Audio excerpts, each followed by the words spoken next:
बहुत समय पहले की बात है। एक छोटे से गांव में एक भूतिया झील थी। लोग कहते थे कि उस झील में रात को भूत दिखाई देते थे। किसी ने उन भूतों को देखा था और तो किसी ने उनकी आवाज सुनी थी। एक बच्चा जिसका नाम सूरज था, जो उस गांव में रहता था। सूरज ने भी सुना था उस झील के बारे में और उसे भूतों से बहुत डर लगता था।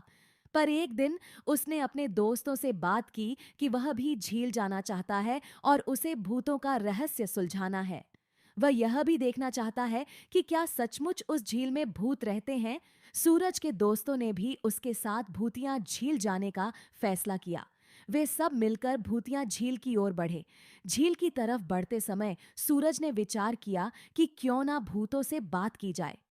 झील के किनारे पहुंचकर सूरज ने अपने दोस्तों से कहा, मुझे लगता है हमें इन भूतों से बात करनी चाहिए।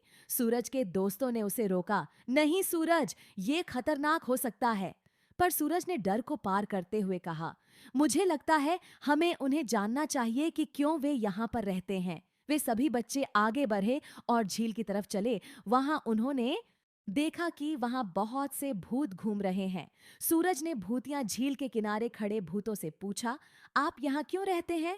भूतों ने उसे अपनी कहानी सुनाई। वे बताते हैं कि वे यहाँ अपनी अधूरी कहानी पूरी करने आते हैं, क्योंकि उनका मानना था कि जब तक अपना काम पूरा नहीं करते तब तक उन्हें यहाँ से छुटकारा नहीं मिलेगा। उन्होंने बताया कि जो हमारी इच्छाएं अधूरी रह जाती हैं, अगर वे पूरी नहीं होंगी तो हमें मोक्ष नहीं मिलेगा। तब तक हमारी आत्मा को शांति नहीं मिलेगी। भूत की इच्छा थी कि उनके पीछे उनके बच्चे खुशी से रहे और अच्छी शिक्षा प्राप्त करे, ताकि उनका भविष्य उज्जवल हो और हम निश्चित होकर मुक्त हो सके। यही उनकी एक अधूरी इच्छा थी, जिसकी वजह से उन्हें मुक्ति नहीं मिल रही थी, क्योंकि उन्हें अपने परिवार की बहुत चिंता थी। सूरज ने उनकी मदद करने का निर्णय किया। फिर उसने और उसके दोस्तों ने भूतों की मदद की और भूतों के बच्चों का दाखिला स्कूल में करवाने का वादा किया।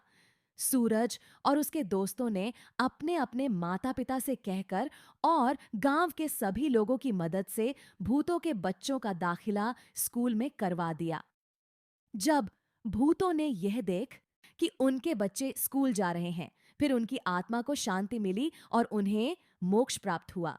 सूरज और उसके दोस्तों ने देखा कि भूतिया झील का माहौल अब बहुत शांत और सुहाना हो गया था।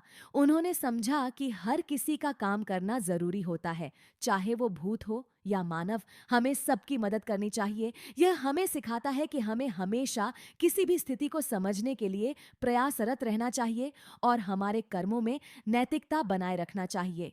भूतों की कहानी सुनकर सूरज ने उन्हें समझा और उनकी समस्या में सहानुभूति दिखाई।